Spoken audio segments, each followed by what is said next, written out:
പാലൂർ സ്റ്റേഡിയത്തിലെ അപകടത്തിൽ നൃത്തപരിപാടി സംഘാടകരായ മൃദംഗ വിഷൻ GCDAക്ക് നൽകിയ അപേക്ഷ പുറത്ത്. സ്റ്റേഡിയം ഉപയോഗിക്കാൻ മാത്രമാണ് സംഘാടകർ അനുമതി തേടിയത്. സ്റ്റേജ് ഉൾപ്പെടെയുള്ള അധിക നിർമ്മാണത്തിന് അനുമതി തേടിയിരുന്നില്ല. അധിക നിർമ്മാണത്തിന് കോർപ്പറേഷനിൽ നിന്നും ഫയർഫോഴ്സിൽ നിന്നും അനുമതി തേടണമെന്ന് GCDA നിർദ്ദേശിച്ചെങ്കിലും പാലിച്ചതുമില്ല. അതേസമയം കസ്റ്റഡിയിലെടുത്ത ഓസ്കാർ ഇവന്റ് മാനേജർ കൃഷ്ണകുമാറിനെ പോലീസ് ചോദ്യം ചെയ്യുകയാണ്. സൈഫുനിസ അലിയാർ നൽകും വിശദാംശങ്ങൾ. സൈഫുനിസ, നേരത്തെ കേസെടുത്തിരുന്നു സംഘാടകർക്കെതിരെ. ഇപ്പോഴത്തെ പുറത്തുവരുന്ന വിവരങ്ങൾ GCDA ചെയർമാൻ നേരത്തെ പറഞ്ഞതുപോലെ തന്നെ സ്റ്റേജ് കെട്ടാൻ അനുമതി ഉണ്ടായിരുന്നില്ല. ഇവർ നൽകിയ അപേക്ഷ എന്ന് പറയുന്നത് ഇത്തരത്തിൽ സ്റ്റേഡിയം ഉപയോഗിക്കാൻ മാത്രമാണ്, അതായത് ഈ നൃത്തം നടത്താൻ മാത്രമാണ്. അപ്പോൾ എങ്ങനെയാണ് സ്റ്റേജ് കെട്ടിയത്? അതും ഇത്ര നിരുത്തരവാദപരമായി എങ്ങനെയാണ് പെരുമാറാൻ കഴിഞ്ഞത്? തുടങ്ങിയ കാര്യങ്ങളിൽ തന്നെയാണ് അന്വേഷണം പുരോഗമിക്കുന്നത്, അല്ലേ?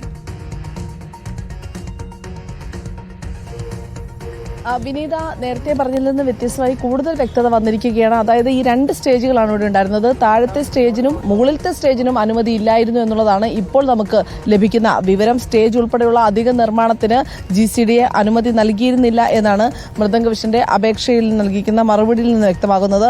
അധിക നിർമ്മാണത്തിന് കൊച്ചി കോർപ്പറേഷനിൽ നിന്നും ഫയർഫോഴ്സിൽ നിന്നും അനുമതി തേടണമെന്ന് GCDA അറിയിച്ചിരുന്നു. പക്ഷേ ഇതും നടപ്പായില്ല. എല്ലാ അനുമതികളും ബന്ധപ്പെട്ട വകുപ്പിൽ നിന്ന് തേടേണ്ടത് സംഘാടകരുടെ ഉത്തരവാദിത്തമാണ് എന്ന് GCDAയുടെ ക്ലോസ് ഉണ്ട്. അതായത് ഈ അപേക്ഷയിൽ കൃത്യമായി ഏതെങ്കിലും രീതിയിൽ വാടകയ്ക്കോ മറ്റ് പരിപാടികൾ നടത്തുവാനോ ഈ സ്റ്റേഡിയം നൽകുകയാണ് എങ്കിൽ എന്തെല്ലാം നിർദ്ദേശങ്ങളാണ് പാലിക്കേണ്ടത് എന്നുള്ളത് കൃത്യമായി GCDA അവരുടെ നോട്ടീസിൽ പറയുന്നുണ്ട്. എന്നാൽ ഈ നിർദ്ദേശങ്ങളൊന്നും മൃദംഗ വിഷൻ പാലിച്ചിട്ടില്ല എന്നുള്ളതാണ് ഈ പുതിയ വിവരം നമുക്ക് ലഭ്യമാകുന്നത്. ഈ കേസുമായി ബന്ധപ്പെട്ട് ഇപ്പോൾ ഈ പരിപാടിയുടെ ഇവന്റ് മാനേജറായ ഓസ്കർ ഇവന്റ് മാനേജ്മെന്റിന്റെ ഉടമ കൃഷ്ണകുമാറിനെ ഇപ്പോൾ പോലീസ് കസ്റ്റഡിയിൽ എടുത്തിട്ടുണ്ട്. പക്ഷേ കൂടുതൽ വിവരങ്ങളൊന്നും പോലീസ് പുറത്തുവിടുന്നില്ല. ഇന്നലെ വൈകിട്ട് 6:15 കൂടിയാണ് ഉമാ തോമസ് ഈ മുകളിൽ നിന്ന് വീഴുന്നത്.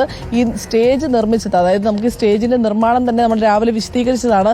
കൃത്യമായി ഈ സ്റ്റേജിന്റെ നിർമ്മാണത്തിൽ തന്നെ വലിയ രീതിയിൽ അപാകത ഉണ്ടായിരുന്നു. ഒരു രീതിയിലുള്ള കൈവരിയോ അല്ലെങ്കിൽ സുരക്ഷാ ക്രമീകരണങ്ങളോ നടത്താതെയായിരുന്നു ഈ സ്റ്റേജ് നിർമ്മിച്ചിരുന്നത്. അല്പസമയം മുമ്പ് പാലാരിവട്ടം CIയുടെയും ഒപ്പം തന്നെ സൗത്ത് ACP രാജ്കുമാറിന്റെ നേതൃത്വത്തിലുള്ള പോലീസ് സംഘം ഇവിടെ എത്തി തെളിവെടുപ്പ് നടത്തിയിരുന്നു. ഒപ്പം തന്നെ ഫോറൻസിക് സംഘവും ഇവിടെ വന്ന് പരിശോധന നടത്തി തെളിവുകൾ ശേഖരിച്ചിട്ടുണ്ട്. ഉമാ തോമസിന്റെ നില അതീവ ഗുരുതരമായി തുടരുകയാണ്. അതുകൊണ്ട് തന്നെ പ്രതിഷേധവുമായി കോൺഗ്രസ് നേതാക്കളും ഇവിടെ എത്തിയിരുന്നു. ഈ സ്ഥലം കണ്ട ശേഷം DCC പ്രസിഡന്റ് മുഹമ്മദ് ഷിയാസ് അടക്കമുള്ളവർ പറഞ്ഞത് ഇതിൽ കുറ്റക്കാരായ എല്ലാ ഉദ്യോഗസ്ഥർക്കെതിരെയും, അതായത് പോലീസ് ഉൾപ്പെടെയുള്ളവർക്കെതിരെ നടപടി വേണം എന്നുള്ളതാണ്. അതായത് മന്ത്രി സജി ചെറിയാൻ അടക്കമുള്ളവർ പങ്കെടുത്ത പരിപാടിയാണ്. മന്ത്രി ഇരിക്കുന്ന ഒരു സ്റ്റേജിൽ ഈ പരിപാടി നടക്കുന്നതിന് മുമ്പ് പോലീസിന്റെ ഭാഗത്ത് നിന്ന് ഒരു പരിശോധന നടക്കേണ്ടതുണ്ടായിരുന്നു. ഇന്നലെ city police commissioner ADGP S. Sreejith അടക്കമുള്ളവർ ഈ പരിപാടിയിൽ പങ്കെടുത്താണ്. ഇത്രയും ഉന്നത ഉദ്യോഗസ്ഥരടക്കം പങ്കെടുക്കുന്ന പരിപാടിയിൽ, മന്ത്രി അടക്കം പങ്കെടുക്കുന്ന പരിപാടിയിൽ ഒരു രീതിയിലുള്ള പരിശോധനയും പോലീസിന്റെ ഭാഗത്തുനിന്ന് ഉണ്ടായില്ല. അതിൽ നടപടി വേണം. പോലീസിന് ഇവിടെ ഡ്യൂട്ടി കിട്ടില്ലായിരുന്നു എന്ന് വേണം മനസ്സിലാക്കുവാനായി. ഒപ്പം തന്നെ ഇതുമായി ബന്ധപ്പെട്ട് 12,000 പേർ പങ്കെടുത്ത പരിപാടിയാണ്.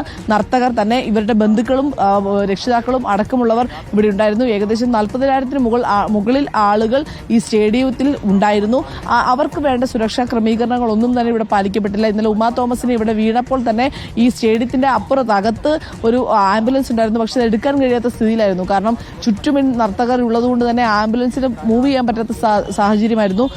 ഉമാ തോമസിനെ ഇവിടെ നിന്ന് മുകളിലേക്ക് കയറ്റി 2 സ്റ്റെപ്പ് താഴേക്ക് ഇറക്കി 2 നില താഴേക്ക് കൊണ്ടുവന്ന് അവിടെ നിന്ന് വഴിയിലൂടെ പോയ ആംബുലൻസ് തടഞ്ഞു നിർത്തിയാണ് ആംബുലൻസിലേക്ക് കയറ്റി വിട്ടത്. അപ്പോഴും പോലീസിന്റെ സാന്നിധ്യം ഉണ്ടായിരുന്നില്ല, പോലീസിന്റെ സഹായം ഉണ്ടായിരുന്നില്ല, മറ്റു കാര്യങ്ങളൊന്നും തന്നെ ഇവർ ശ്രദ്ധിച്ചിരുന്നില്ല എന്ന് വേണം മനസ്സിലാക്കുവാനായി.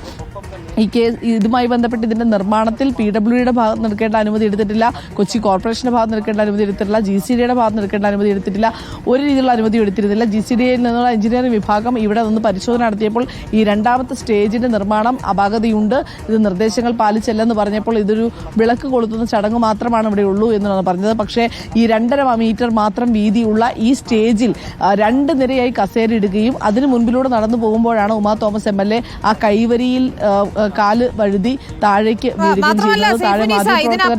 സംഘാടകർക്കെതിരെ വ്യാപകമായ പരാതിയാണ് ഉയരുന്നത്. പണം വാങ്ങിയതുൾപ്പെടെയുള്ള കാര്യങ്ങളിൽ കുട്ടികളെ കാത്തു നിർത്തി, അങ്ങനെ പല വിധത്തിലുള്ള സംഘാടനം സംബന്ധിച്ചും തട്ടിപ്പ് നടത്തി എന്നതുൾപ്പെടെയുള്ള ആരോപണങ്ങളും ഉയരുന്നുണ്ട്. രക്ഷിതാക്കൾ ഉൾപ്പെടെ അത്തരം പരാതികളുമായി രംഗത്തെത്തുന്ന ഒരു സാഹചര്യവും ഉണ്ടല്ലോ.